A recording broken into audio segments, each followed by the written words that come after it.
2 weeks before. Cat-like reflexes, you saw it. You see that? Faster than gravity. That's right, yes. Yeah, 2 weeks before, so that's October 20th. So it'll be here in chambers. All right, good evening.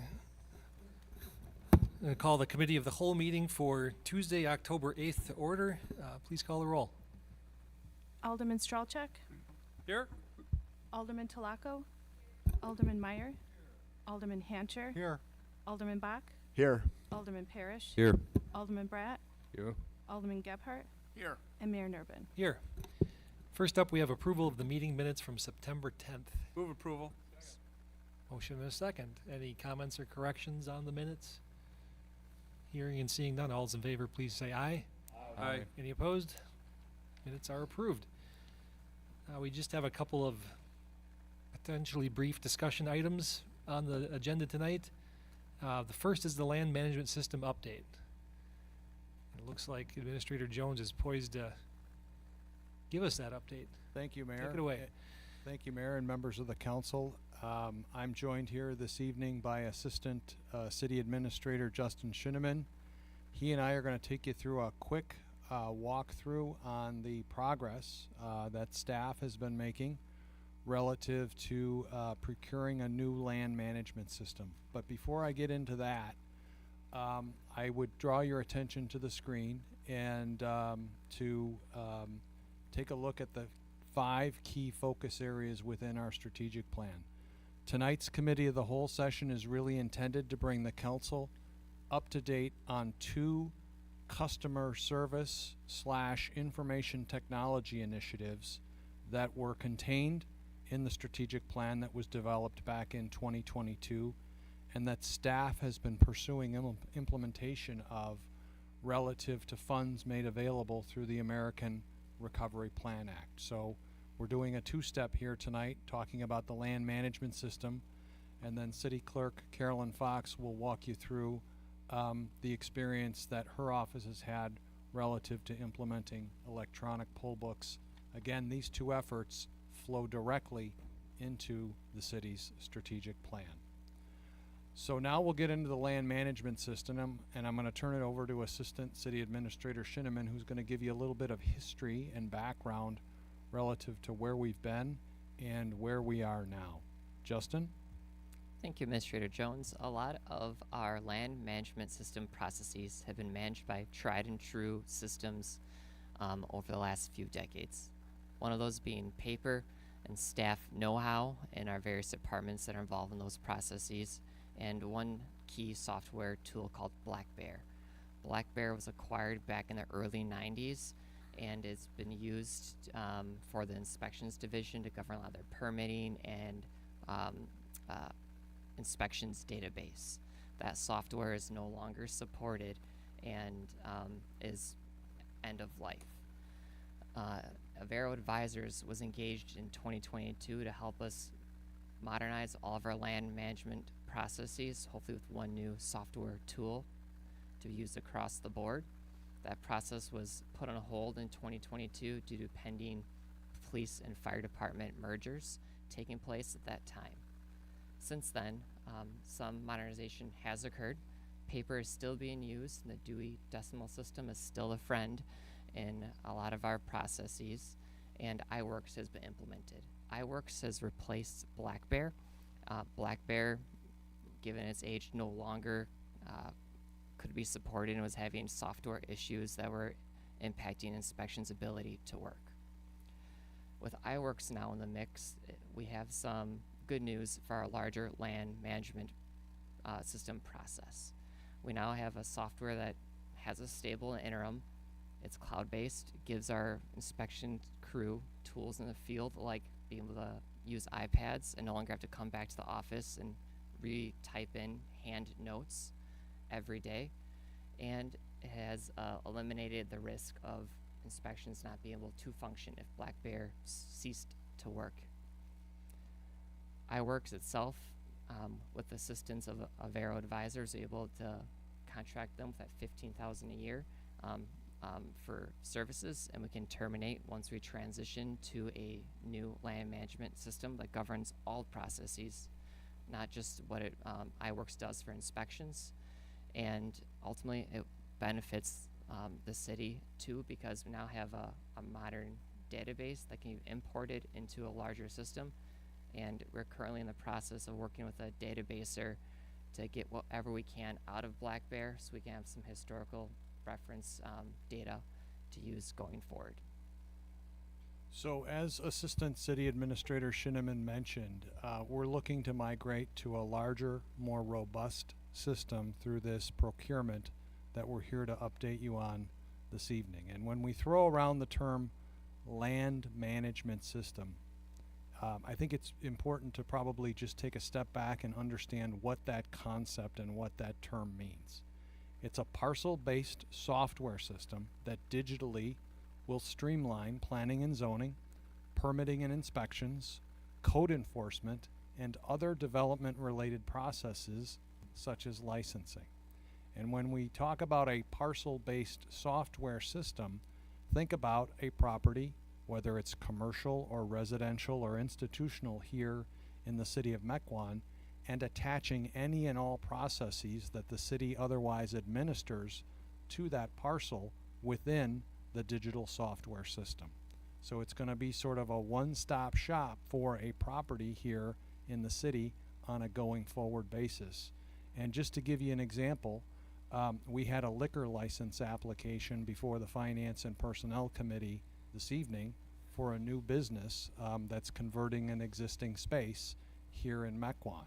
And so to the extent that there would be any permitting or inspections related to the opening of that new business, that information would attach to that parcel within the land management system. Additionally, to the extent that they have licenses, such as an alcohol license, that would also be attached to that parcel or that data record within the land management system, and that can be used across all of the various departments within the city and accessed under one centralized database. As I mentioned, there's funding through the American Recovery Plan Act, and currently we have a budget of about $525,000 that we're working through. As Justin mentioned, we've spent some of those dollars with Avero as we've gone through the procurement process, and we anticipate the bulk of that money will be utilized for the actual vendor that we select when we bring a contract forward to you later this year. In terms of who's involved in the project, we've got representatives from the Community Development Department, including Director Tollefson and Assistant Director Zader, as well as Inspection Supervisor Greg Golden and our Permit Coordinator Karen Heil, who deals with permits and inspections, scheduling, processing on a daily basis. So we're in good shape from that department's perspective. We also have Cole McCraw from the city's engineering division, Matt Fortini, our IT director, and then Brenda Arnett, our finance director, who oversees the assessing function on behalf of the city. Rounding out the group is Justin and myself, as well as our management intern, Justin Randall. We're bringing additional horsepower to the project team in terms of coordinating efforts across city departments, and Justin oversees IT, and this is really an IT project. The two representatives from Avero, Patrick McVeary and Carrie Tapscott, have been helping to guide us through the vendor selection process, which we'll be talking about here shortly. So this effort really kicked off in earnest back mid-year, and since then, in August, we had stakeholder meetings across the various departments that I just described to review and finalize requirements for a traceability matrix, or a requirement traceability matrix. And that is the document that we're going to be using to go through vendor demonstrations that were recently just scheduled after we established a vendor shortlist of those firms that we would like to see and that we think will provide a good solution or a good product for a city of our size. So we're here tonight just giving you a quick update, and actually after we get through tomorrow night's budget meeting, we're going to be rolling into the first of 4 vendor demonstrations starting Thursday here at City Hall. We've got another one scheduled for Friday morning, and then we have 2 more scheduled early next week, Monday and Wednesday. Thereafter, we'll be spending the better part of October finishing up vendor references with the hopes of making a selection or a recommendation on a preferred partner, and then entering into contract negotiations and finalizing that document in advance of contract award in December. So just wanted to give you a quick cursory update relative to some of the efforts that have been going on here at City Hall, where we work Monday through Friday, 8 a.m. to 4:30 p.m. and sometimes beyond, and to let you know about what's coming your way relative to the expenditure of ARPA funds that remain on hand, but also a contract that you'll be asked to consider and ultimately approve before the end of this year. With that, happy to open it up to any questions from members of the committee at this time. Alderman Parrish. Thank you, and great job to the GIS team, city staff. This is a big undertaking. I think we're all appreciative of your groundbreaking efforts here. Just to confirm, will the ultimate GIS product be open to the public? Will they be able to search?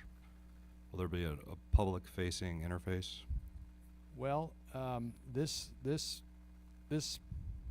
project and this software is really going to drive, as I see it, two outcomes. One is efficiency in terms of how we do work here at the city from a workflow perspective, and then the other is convenience for those stakeholders that we work with in the community, be it a homeowner or a resident or a contractor or a developer. So to answer your question, Alderman Parrish, the plan and the intent is to have this system forward-facing to the community, so that if you have a project or if you have a transaction that you need to complete that requires city involvement, we want to open this system up to those individuals and those parties that would otherwise have to transact business with the city.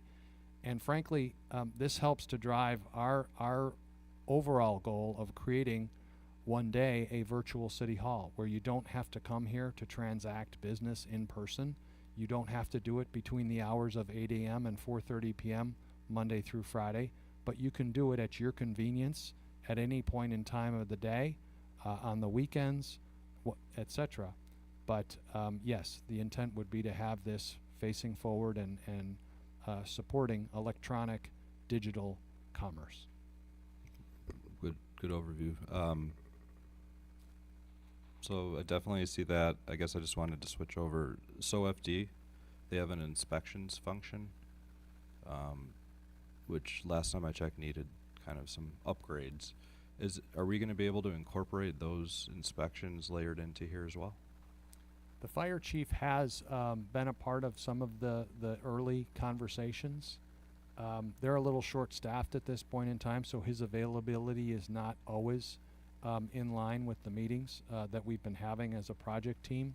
But to the extent that there are inspections or a portion of the module or a module within the system rather that allows for fire inspections on a parcel-based basis, for lack of a better term, we would certainly seek to incorporate that longer term once we get some of the core modules up and running. Sounds great. Thank you. Good questions. Anyone else? Just like to acknowledge I like the process you're going with documenting requirements for what we wanted to do. That resonates. I almost got a chill up my spine. That requirements traceability matrix. That's engineering 101. So that's what I kind of wanted to see, and I'm glad to hear it's being done in that manner. Document what you want and ensure you get it before you do the project. Anyone else with any feedback for Will and Justin? Well, good job. Thank you for your time. We look forward to getting this done, and I'm glad we're spending the federal government's money on it, not ours. We need it, but it's nice to spend their money and not ours. Next up, we have status of the implementation of electronic poll books, otherwise known as Badger books. So if some of you have been here a while have heard this term before, but our clerk is going to give us an overview of where we're at with that. Take it away, Carolyn. Okay, thank you, Mayor, Council. Tonight, as you mentioned, we're talking about electronic poll books and their implementation citywide. So to begin, we're going to take you back just a couple of years to 2018. The Wisconsin Election Commission was tasked with developing the electronic poll book system, which they term Badger books. And in 2018, they were ready to roll it out to the poll sites to test it live. They were looking for anybody that wanted to step up and volunteer. I raised my hand for that, and we were chosen as one of 15 sites across the state to participate. And the Pieper Power Center polling site at the Nature Preserve was chosen to test one of the systems. So in April of 2028, we had Wisconsin Election Commission staff here. We had city staff and poll workers all working together to roll that out and test it here in Mequon. It was a big success, not only here in Mequon, but across the state. So the next step was then for the Wisconsin Election Commission to make that available to all municipalities that wanted to opt into the program. At that point, we were still interested. The city purchased one system to explore the efficiencies and the benefits. What exactly are electronic poll books? Well, they're just like they sound. They're a replacement for the paper poll books that you would see when you would walk in and the election inspectors would have the big binders and flip through and find your name. So each site has one server and 3 clients, and instead of flipping through the paper binders, we use a scanner to look up the voters. So the voter comes up to a station, the poll worker asks for their photo ID, which is usually their driver's license. They scan the driver's license, and that pulls up the voter's record. So that's the main purpose of electronic poll books, but they are also able to process election day registrations, and we do have the ability to scan in absentee ballots instead of manually inputting those, which is a little bit quicker because each one has a unique barcode on them, so there's efficiencies gained there.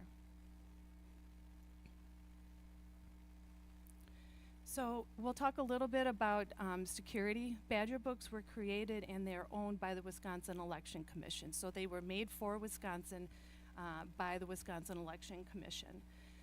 WEC provides the software and updates at no cost, and the municipalities purchase the hardware. The information on Badger books on election day is nothing more than a list of names and addresses of registered voters across the state. So there's no personal information that poll workers can access. It's of course password protected and data encrypted. Badger books are not connected to the internet. They're actually not capable of connecting to the internet, and they're not connected to the tabulator. The tabulator is the machine that you put your ballot through, and that's what actually counts votes. So Badger books really has nothing to do with counting votes. It's more checking in the voters. We have redundancy in the process in that we do have a paper record of each voter that walks through the door and votes. All servers and the USBs that we use in the process are stored in a secured locked area of City Hall until ready for use. And the election data that we capture after the polls are closed and we capture everybody that voted, that is done at the polls by the chiefs, and they download that information and return it to City Hall during their end of night processes. They get it back here to City Hall via secure chain of custody.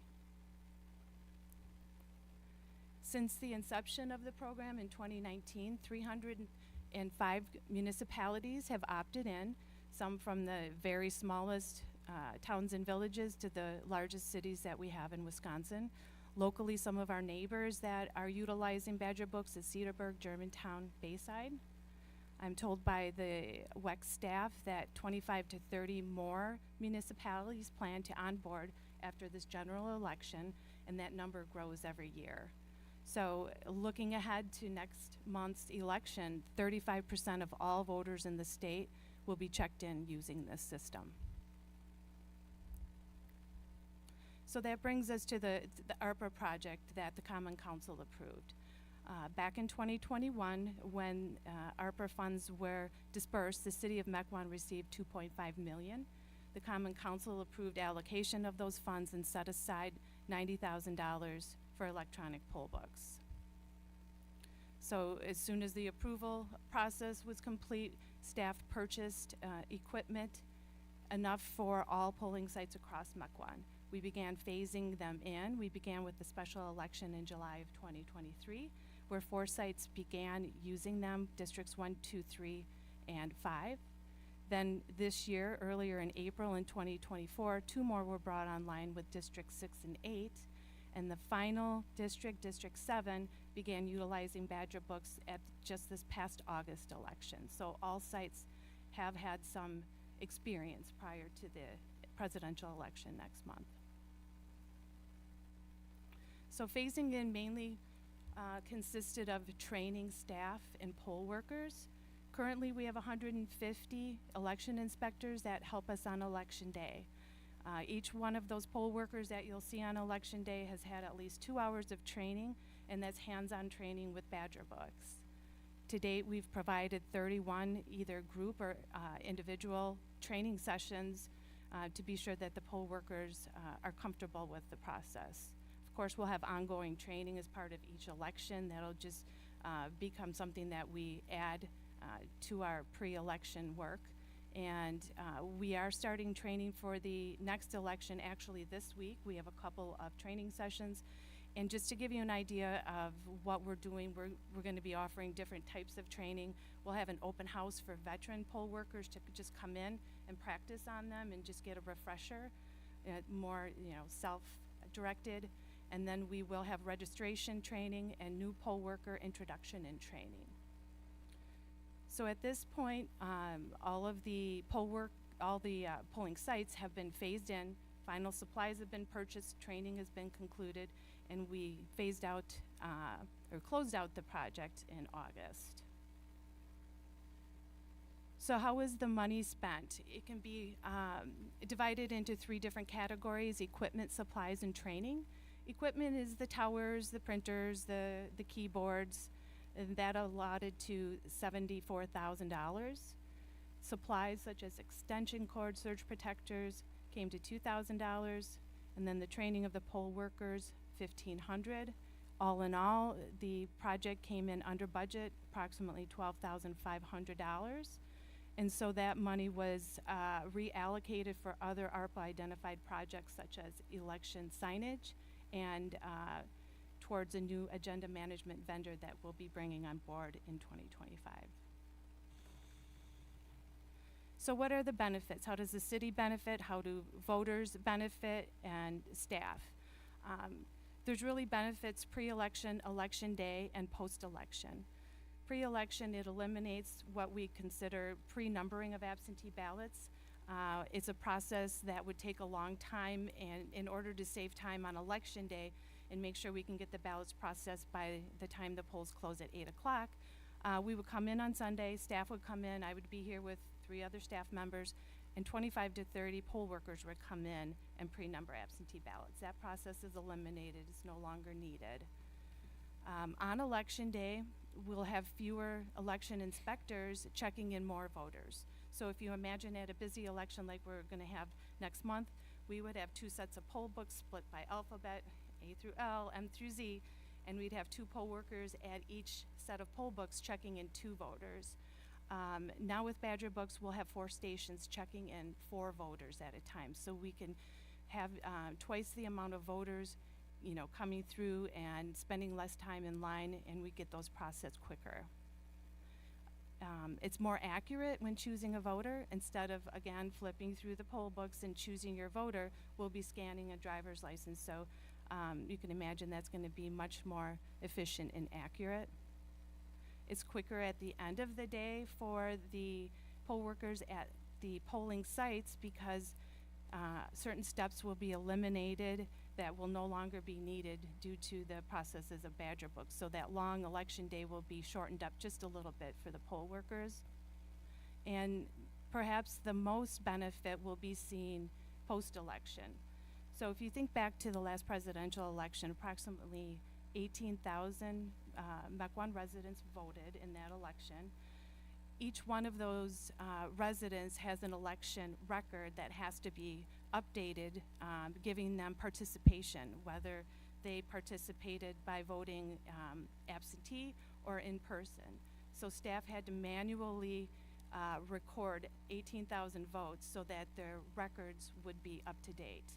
Now with Badger Books, it's a basic upload from the night before, and all of that participation will be reflected in the residents' records the very next day.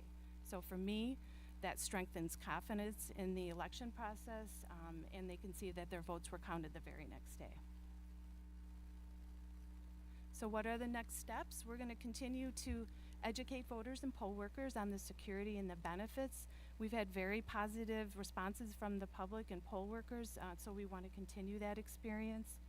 We'll plan ahead for replacement of equipment through the capital account, because these systems really get limited use. Up to 4 times a year is all they're being used.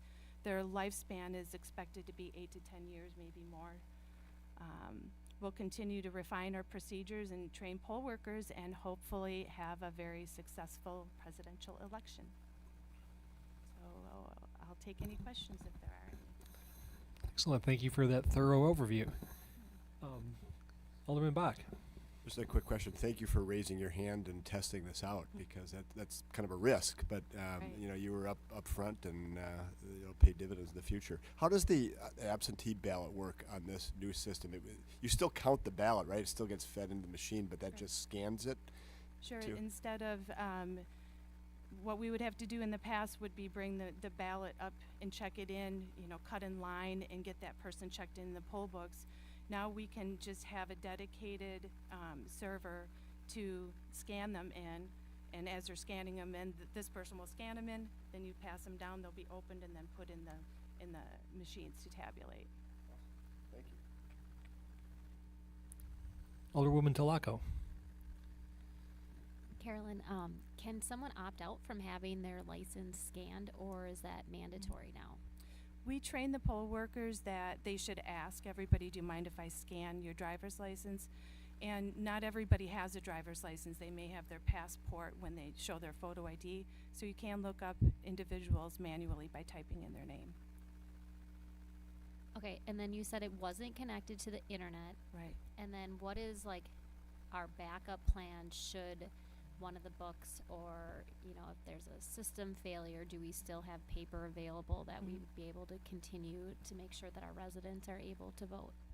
Yes, we still have to print poll books. So we do send 2 sets of poll books to every location in that event if we lose power. We have basically an emergency tote that we put together that has voter numbers, it has registration forms, it has everything that they need should we lose power.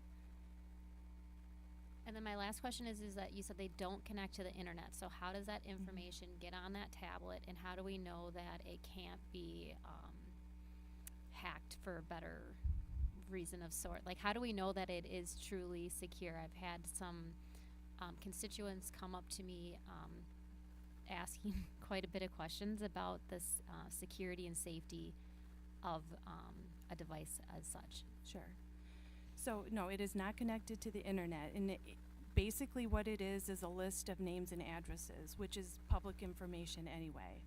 So it is encrypted, as it has a 27-digit password in order to try and hack into the Badger Book software.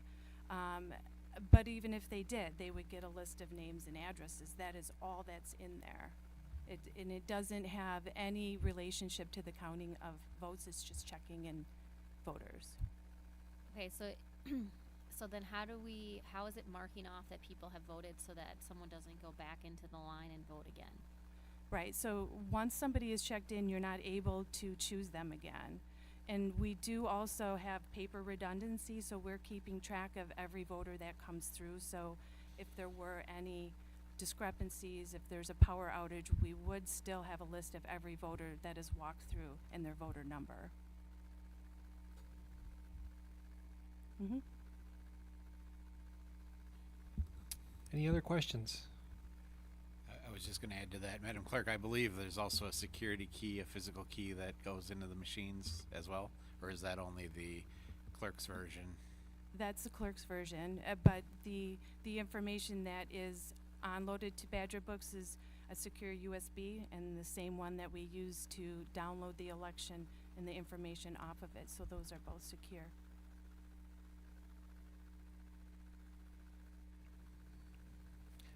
All right, any other questions from anyone on the committee? Good job, thanks for the update. Good, it was a good overview, probably a more thorough overview than we've ever gotten before, but now with all polling sites going online, it's good for everyone's aware of what's going on, so thank you. Next we have our planning calendar. See, next month we have a discussion on ARPA money update and the Port Washington Road market analysis. So be prepared to dive into those two topics. Alderman Meyer. At some point, I don't know, January or February, we'll need to have a touch base back with a survey. I'm not sure, December we probably wouldn't have a product ready by December, but maybe January's, we might be able to have something to present to the Common Council and like Committee of the Whole, so that they can at least take a look at that. Okay, I see Administrator Jones feverishly writing notes here. I know the calendar abruptly ends in December, but it's probably not, it's probably a good thing to start thinking about at least quarter one of 2025. So thank you for that. Any other items for the planning calendar? All right, thank you for that suggestion. That's what this time is for. If there are no other suggestions for topics, is there a motion to adjourn? So moved. Motion and a second. All those in favor, please say aye. Aye. Any opposed? We are adjourned. And we'll reconvene as the Mequon Municipal Water Utility Commission. We can let the record show that we're all still here. So first up, we have approval of the minutes from September 8th. Motion and a second. All those in favor, please say aye. Aye. Any opposed? Minutes are approved. On to our one item this evening, discussion and possible action on authorizing a contract to replace 3 hydrants to Mid-City Corporation of Butler, Wisconsin in the amount of $51,900. Is there a motion or a question for staff? Motion to approve and one question then. Okay, Second. motion is second, and the question, sir. The replacement ones that we have, are those from like the original system, like Lamont or something like that? Ooh, unfortunately, I don't have that answer, but I will find out and follow up. I don't think so. When we regularly exercise hydrants, we do find some that are non-functioning, but I can get the answer on that and get that back to you. Any other questions? Hearing and seeing none, we're going to vote on this again at council, right, or no? No, Nope, okay. That's right, we're our own body, so we'll call, roll call vote, please, on this item. Commissioner Strelchuk, Aye. Commissioner Tlako, Commissioner Meyer, Aye. Commissioner Hancher, Aye. Commissioner Bach, Aye. Commissioner Parrish, Aye. Commissioner Brad, Aye. Commissioner Gebhardt, Aye. and Commissioner Nurburn. Aye. That item's approved. Is there a motion to adjourn? So moved. Second. Motion and a second. All those in favor, please say aye. Aye. Any opposed? We are adjourned. And we will now convene as the Common Council and say the Pledge of Allegiance.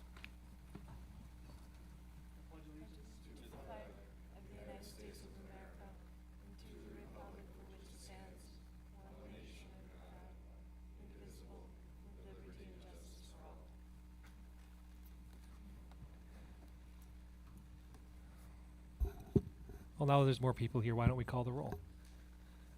Alderman Strelchuk, Here. Alderman Tlako, Alderman Meyer, Alderman Hancher, Here. Alderman Bach, Here. Alderman Parrish, Here. Alderman Bratt, Here. Alderman Gebhardt, Here. and Mayor Nervin. Here. First up is personal appearances and public comment. Citizens wishing to address the council on any item not on the agenda may do so at this time. If you desire to be heard on an agenda item, you may be heard when that item is considered. Please speak into the microphone at the podium. Time limit is 5 minutes. Is there anyone here this evening that wishes to speak on any item not on the agenda? Oh, sir, please come up to the microphone. State your name and address for the record. Charles O'Connell, 11300 North Bontrack Avenue, Mequon, Wisconsin, 53092. Good evening, Mayor, lady, and gentlemen of the Common Council. My name is Chuck O'Connell. I'm a detective with the Mequon Police Department and also president of the Mequon Police Association. I am speaking with you today because the Mequon Police Association is currently in contract negotiations with the city of Mequon. Our current contract expires at the end of the year.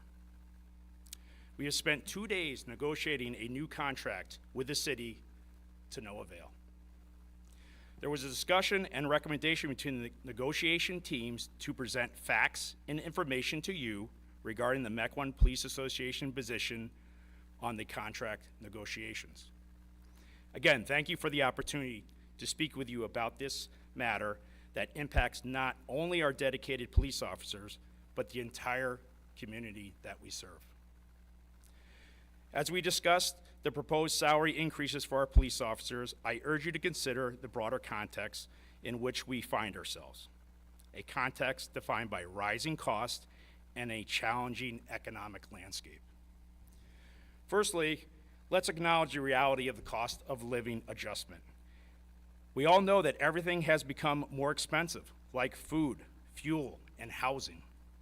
In fact, home values in this community and all other communities have surged, placing additional financial pressures on our police officers when it comes to purchasing a home and/or paying rent. What cost $1,000 in 2022 now costs $1,217. That's a 21% increase. We are not just public servants. We are members of this community, facing the same economic challenges as our neighbors. It is critical that we ensure compensation that reflects these rising costs for all goods and services. We were informed by the City of Mequon contract negotiation team that the city aims for a $0 increase budget. While commendable in its intent to fiscal responsibility, and it is unrealistic in the light of the rising cost of all goods and services. Our police officers deserve better than to be caught in a fiscal bind that does not consider their basic needs just to live. When we compare salaries, it is clear that the city proposed increases do not match the competitive rates offered by our comparable communities. In 2025, our police officers were most recently proposed to receive a 3% increase from the city from the initial 2.25% offered by the city, but is still far below the 3.5% that 10 neighboring communities have settled contracts with their police officers for 2025 have provided. This discrepancy continues in 2026 and 2027. It is important to ask ourselves, how can we expect to attract and retain the best officers if we do not offer competitive salaries? In a group of 20 suburban communities north of I-94, we currently have 5 other police departments that are being paid a higher salary rate than the Mequon Police Department officers. We are currently asking for a 2025 through 2026 contract with a yearly wage increase of 3.5% for each year. The City of Mequon negotiation team seemed to want to settle a 2-year contract at 3% for each year. This salary increase offered by the city will not keep us up with the current standing and salary in our comparable group, and will allow our ranking to sink and the department to be less desirable for future candidates. We have worked with the city during negotiations, agreeing to all but one of their contract adjustment requests. When we requested changes to help our officers, every single one of our requests Even being able to use one more than one sick day of earned time for an ill child or family member was denied. We ask you to advocate for our officers and ensure that they are at least compensated appropriately. In summary, our police officers should earn a fair salary because of their hard work and dedication. It is imperative that we adjust their salaries, not just to keep up with inflation, but to truly honor their service to this community. As you all know, crime is currently moving north out of Milwaukee into our community, essentially putting Mequon police officers on the front line in preventing crime in order to protect the community that we serve. Proper salary increases are needed for the recruitment of officers as well as the retention of those same officers. I urge all of you to consider the proposed increase and align with the necessary 3.5 yearly salary increase across the board for the next 2 years. Let's ensure our police officers can afford to live and try to keep up with the cost of living, and for the city of Mequon to remain competitive in paying its police officers. Thank you for your attention, and I look forward to your support in advocating for our police officers. Thank you very much. Thank you, Mr. O'Connor. Is there anyone else here this evening who would wish to speak on any item not on the agenda? Hearing and seeing none, we'll move on to public officials' reports. I have a proclamation to read. Are the Friends of Libraries here? Okay, I'm going to read it, and then we'll go up front and do a little picture thing. But I'll read it first. Friends of Weinberg Library Incorporated was established on April 21st, 2022. The purpose of Friends is to support the Frank L. Weinberg Library of Mequon, Thiensville, and its mission with volunteer resources, financial resources, and advocacy. Friends of the Weinberg Library raise money that enables the library to move from good to great by providing the resources for additional programming, much needed equipment, support for children's summer reading, and special events throughout the year. The work of Friends highlights on an ongoing basis the fact that the library is a cornerstone of the community by providing opportunities for all to engage in the joy of lifelong learning and to connect with thoughts and ideas of others from ages past to the present. The Friends understand the critical importance of a well-funded library and advocate to ensure that the Weinberg Library secures the resources necessary to provide wide variety of services to all ages, including access to print and electronic materials, along with expert assistance in research, readers' advisory, and children's services.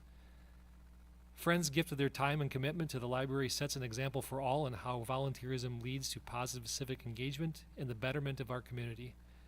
Accordingly, I, Mayor Andrew Nurbin, on behalf of the citizens of the City of Mequon, and Village President John Rosing, on behalf of all the citizens of Thiensville, proclaim October 20th through 26th as Friends of Libraries Week in the City of Mequon and the Village of Thiensville, and encourage all community members to recognize the accomplishments of the Friends of Weinberg Library and their continued pursuit of making the Weinberg Library innovative and a premier destination of learning. So congratulations on Friends of the Weinberg Library. Could those members come up to the front and we'll have someone take a picture.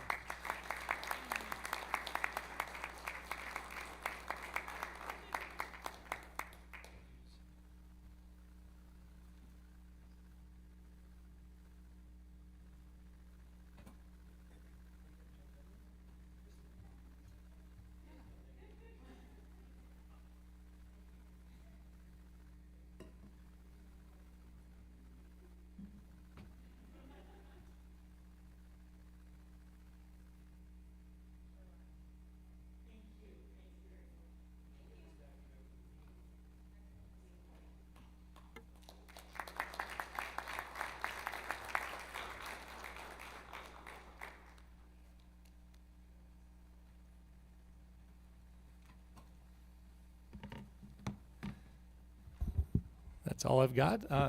On to City Administrator Jones. Thank you, Mayor, members of the council. We heard just a few moments ago from City Clerk Carolyn Fox regarding the implementation of electronic poll books in advance of the upcoming presidential election. Just wanted to bring to light a couple of key dates and times relative to the election. 2 weeks from today, in-person absentee voting will be starting here at City Hall, Tuesday, October 22nd, and that will continue through Friday, November 1st, between the hours of 8 a.m. and 4 p.m. That will be taking place here in the City Hall Council chambers, and anyone interested in coming in and voting early can enter right through the east entrance doors off of Cedarburg Road. Election Day, as we all know, is 4 weeks from today on Tuesday, November 5th. Polls will be open from 7 a.m. until 8 p.m. As was reported in the weekly bulletin last week, over the last 10 years, the Public Works Department has taken down 27,000 dead ash trees on public property here within the city of Mequon, mostly along city rights-of-way and within our city parks. And future efforts over the next couple of years will also involve other standing trees that are still apparent in our city parks, and will also include replanting trees in areas where we've had large amounts of die-off. Free wood chips and logs available from these tree removals are available at the city brush site on a first-come, first-served basis. You don't need a brush site permit to take wood chips or logs from the city brush site, and the brush site will remain open on Wednesdays and Saturdays this fall through November 30th. So if you want to stock up on firewood or you need wood chips for your yard, the city has plenty to offer. Lastly, it's October, and at the end of the month it will be Halloween. Trick or treat here in Mequon will take place on Sunday, October 27th, between the hours of 4 and 7 p.m. Homeowner associations and neighborhoods may, at their discretion, designate alternative or additional hours for trick-or-treating, as tradition may dictate. And if anyone is handing out candy this year, please turn on your front outdoor light or your porch light to let the youngsters know that you're handing out treats. That's my report, Mayor. Thank you. Thank you. Next up, we have the consent agenda. We have 12 sets of various boards and commission meetings and other reports from staff. Is there a motion to Move approve? approval. Second. Thank you. A motion and a second on the consent agenda. All those in favor, please say aye. Aye. Any opposed? Those items are moved on. We have three first readings for ordinances, so I'll run through those real quick. Ordinance 2024-1668, an ordinance amending a planned unit development in connection with the approval of new concept plan for the property located at 10865 through 10931 Northport Washington Road. This was recommended by the Planning Commission on September 23rd and is a first reading. The next is ordinance 2024-1669, an ordinance amending the following in connection with the development of a 3.66 acre parcel located at 14319 Northport Washington Road. The city's zoning map within Chapter 58 of the Mequon Municipal Code from Uleo Creek Neighborhood Commercial and Uleo Creek Senior Housing to Uleo Creek Neighborhood Commercial. And B, the city's land use plan map for Uleo Creek and Uleo Creek Senior Housing Neighborhood Commercial. This is recommended by the Planning Commission on September 23rd and is also a first reading. And the last one is ordinance 2024-1666, an ordinance amending Chapter 14 of the Mequon Municipal Code regarding regulation of peddlers, transient merchants, and solicitors. This was recommended earlier this evening by Finance and Personnel and is a first reading. We have no ordinances to consider tonight, so we'll move on to resolutions. The first being Resolution 4142, a resolution authorizing final plat for the enclave at Mequon Preserve Phase 7, allowing 12 lots for the property located immediately north of 8200 West Donges Bay Road. This was recommended by the Planning Commission on September 23rd. Move approval. Second. Motion and a second. Any discussion, comments, or questions? Hearing and seeing none, all those in favor please say aye. Aye. Any opposed? That resolution carries. The next is Resolution 4143, a resolution approving an amendment to pay-as-you-go incentive development agreement between the City of Mequon and Blue Ribbon Storage 3, authorizing a change in ownership to Extra Space Properties 2 LLC. This was recommended by the Economic Development Board on September 24th and was recommended this evening by Finance and Personnel. Move approval. Motion and a second. Any comments or questions? Hearing and seeing none, all those in favor, please say aye. Aye. Any opposed? That resolution carries as well. The next is Resolution 4144, a resolution approving a contract to review and analyze FEMA's recent floodplain mapping data and modeling by M Squared Engineering of Cedarburg, Wisconsin, in the amount of $29,630. This was recommendation coming out of Public Works earlier this evening. Yeah, Public Works approved of it, and I moved the motion. A motion and a second. Any discussion? Alderman Parrish. Thank you. I think it's a great value. Obviously, I think it's going to cover a lot of problems, and so there's going to be a phase 2 to this. Is your thought that we would then procure another vendor to go meet with us and FEMA and help us fight the good fight and contest, or is that? Yeah, the scope of this is basically to find all of FEMA and DNR's mistakes, and then we have to formulate a plan on how best to move out after that. So this Okay. is really, we've already found a couple on our own. We're going to poke at the rest of the data and find the rest of them and then formulate a plan Good. based off that information. Thanks to staff for moving so fast on this. I think everyone up here is getting quite a few messages from all of our residents, and to be able to say that we're jumping on this is very powerful. And Mr. Zader, thank you for playing a lead in all this to move it along. Yeah, Jack's expertise and knowledge has definitely come in handy along the way. For those that don't know, Jack and I made a trip to the Capitol in Madison and had a discussion with a couple of the governor's staff, and they're helping poke at the DNR in whatever ways they can. I haven't heard back from them yet. I'm trying not to be too pushy because I don't want to wear out my welcome just yet.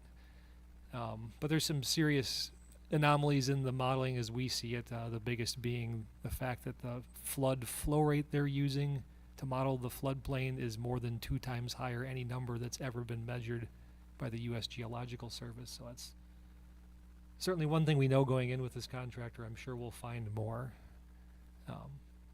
if we approve this item tonight. We have a motion and a second, and this is financial, so it'll be a roll call vote when we get there. Alderman Meyer. Just a quick question. Are we coupling with any other communities in this? Or are we just going individually head on it? We are proposing moving forward with this scope of work. I don't know where discussions went with Brown Deer was potentially interested in piggybacking on top of us someday, but I think that might come later if it happens at all. There's interest by other communities, but I think they're waiting to see what we do first, because what's going to happen here is going to impact them probably anyway. So I think they're looking to kind of piggyback off our efforts, basically. So we've had inquiries from Town of Grafton, and I know Thiensville's kind of watching us and see what's going to happen here, and then Brown Deer as well. I think Mequon's a little unique in that Mequon comprises the beginning and the end of an entire floodplain mapping zone. And most other floodplain maps have many communities in them over a longer stretch, but we're geographically large, so. Yeah, we have a long stretch of river compared to these other communities. So. Yeah. We obviously share it with Thiensville because they're trapped in the middle of us, but I think we've waited long enough. I think we should move out on and see where we land here, and then if people want to jump on later, if we find significant things and communicate with our partners, we might get more people to jump on as we go through the following stages. But I think we got to take this initial leap and see where things go. There's no other way to get the maps corrected other than to gather the data to fight FEMA and DNR. So this is kind of step one. Alderman Strelchak. Yeah, I'm very much in support of this, whether somebody's piggybacking on it or not. If there's anything extra that another community would need, if they want to contribute, that's fine. But compared to the figures that we initially talked about, at or around 30,000 is a deal, because we were talking it could be 100,000 to 300,000, and we didn't know where those numbers would hit. So, you know, if we're just doing some fact finding and setting an actionable plan with this, that's a really good start, and it's a way to inexpensively back our citizens. So, I'll be voting in favor of this tonight. Yeah, just to be clear, this is step one, so step two may be more expensive depending on what they find, but we don't know what we don't know, so once we figure it out, we'll know, but then that'll be a higher significant cost than this, so if we Agreed. find. Just in order to redo the models and to redo the maps and redo the studies and all that stuff will cost additional funds, so, but we have to figure out how to get, if we're gonna get there or not. That's our first step, which is what we're doing here tonight. Agreed. My position is, though, if we have a qualified source that can show that those maps are inaccurate, Sure. we can lean back on them and require them to update it. Or if we spend the money to update them ourselves, to prove the point, we can maybe see what we can do to recover those funds back from that source. Well, we're hoping the DNR will contribute to this as well, once they Be great. find out some of the errors that they've created. Yeah. So, A lot of unknowns, and this is a good step in the right direction. Any other comments or questions on this item before we vote on it? Hearing and seeing none, please call the roll. Alderman Stralchuk, Aye. Alderman Talaco, Alderman Meyer, Alderman Hancher, Aye. Alderman Bach, Aye. Alderman Parrish, Aye. Alderman Bratt, Aye. and Alderman Gephardt. Aye. And that resolution carries as well. Looking forward to seeing what our contractor can find. Next, we have Resolution 4145, resolution authorizing the following contractors to exceed $25,000 in annualized expenditures for work performed on behalf of city departments. Those are Branch Out Landscape or Land Clearing, LLC, Frank D. Gillitzer Electric Company, Ltd., Dillett Mechanical Services Incorporated, and Land and Stone Products Incorporated. There's a recommendation forthcoming from Public Works this evening. Yeah, Public Works approve of it, and I move the motion 4145. Second. Motion and a second. Alderman Meyer. I find it a little difficult to, for vote for this without, I do understand that it's within budgets and what you say, but I find it difficult to vote for it when I don't know how much the excess is that we're gonna be approving for. I mean, it could be $1, it could be $10, could be 20,000. I mean, I find that it's tough to vote without having some kind of idea what that overage is gonna be. Well, and it really varies, and it's not an overage. It's just one of the clauses requires vendors to be authorized for more than 25,000, but most of the thresholds are below $5,000 or even lower than that. It just depends on the services otherwise provided. So with Gillitzer, we hit 25,000, but we don't have any planned work, so it depends on how many streetlights break or how often the traffic signals go out. The same thing with Dillett. We have the preventative maintenance contract approved, but it's a matter of how many times the boiler at the public safety building goes down. So the authorization is just to exceed 25,000 with a vendor, but at this point we anticipate everything else will stay within the individual budgets as they're authorized. We just have a lot of divisions across Public Works, so while none of them individually hit the threshold of requiring common council approval, it does exceed more than $25,000 in the year with those specific vendors. So you have no sense of that from history, what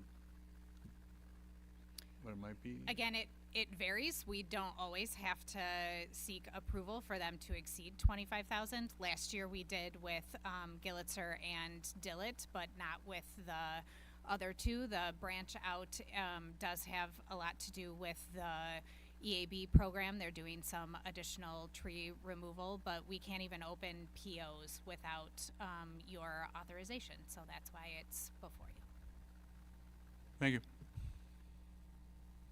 But just to be clear, all the amounts we're spending are within the budgeted amount for the year. Correct. It's just with these individual, we have a financial policy that requires approval of Yeah, items the greater than individual 25,000, so we have to bring it back for our blessing to stay in compliance with our financial policy, so.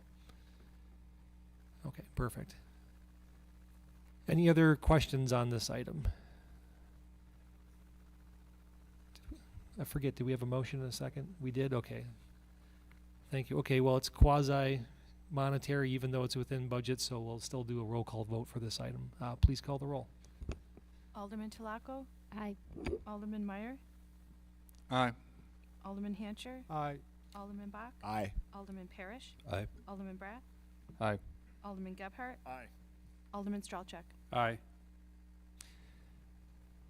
That item is approved as well. Resolution 4146, a resolution authorizing the acquisition of one Ford Police Interceptor Sport Utility Vehicle and one Dodge Durango Sport Utility Vehicle from Ewald Automotive Group in Hartford, Wisconsin, and the procurement and installation of related equipment from Taft Outfitting of Oshkosh, Wisconsin, for the total not to exceed cost of $110,800. Recommendation forthcoming from Public Safety this evening. Public Safety unanimously recommends Resolution 4146, and I move approval. Motion and a second. Any discussion on these two purchases? Alderman Stralchuk. Overall, I'm in support of it, but just was wondering why we shifted brands. We've been a GM and Ford, but we switched over to a Durango, and I haven't seen a Dodge on the street with a Mequon logo on it yet, have I? Well, we just approved a couple not too long ago. They're coming, I would imagine, but yeah, the Fords were running long to get, so I think there's the switch to Dodge in the interim. So, but the chief can better answer that. That is exactly correct. A year ago, when we were having all the procurement issues, we were able to get some Dodge squad cars, and we found that they've been reliable, and the guys like them. They're a little bit smaller, however, than the Fords. So what we're doing is using one Dodge in this administrative capability, but using the Ford and the patrol capability to keep that size in for all the equipment and stuff. Yeah, that's great. I remember when we switched from, what was it, in Impalas to the Explorers, there was a discussion on, having a series of capability to retrofit, the entire lineup with the same equipment. So yeah, so there's I four. just wanted to make sure we were in that like mindset moving forward. Absolutely, yeah. There's 4 Durangos out there now. They have the push bars in the front. You can recognize them that way. All right. Sounds good. Any other questions? So we have a motion and a second. Please call the roll. Alderman Meyer, Aye. Alderman Hancher, Aye. Alderman Bach, Aye. Alderman Parrish, Aye. Alderman Bratt, Aye. Alderman Gebhardt, Aye. Alderman Stralchuk, Aye. Alderman Talaco. Aye.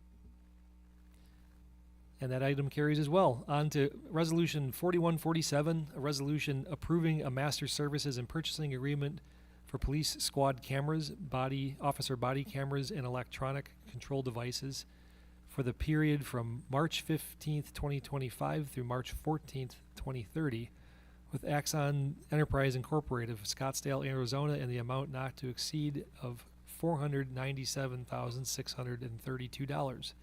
Recommendation forthcoming from Public Safety. Yeah, Public Safety discussed this. This is a much-needed upgrade for the police department. It was unanimously approved by the committee, and I move approval this evening.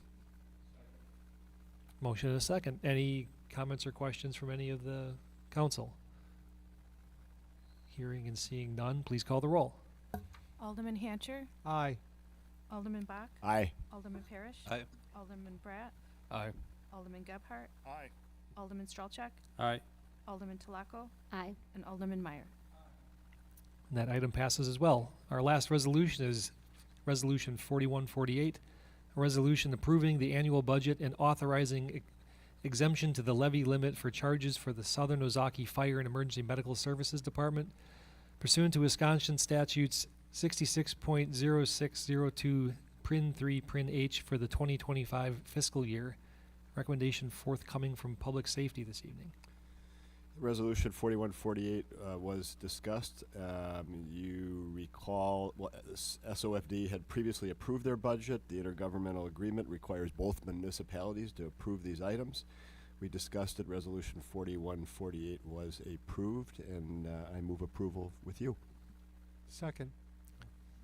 Motion and a second. Any discussion from the rest of the council?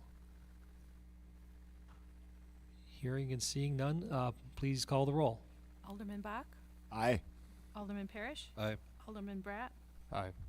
Alderman Gebhardt, Aye. Alderman Stralchek, Aye. Alderman Talaco, Aye.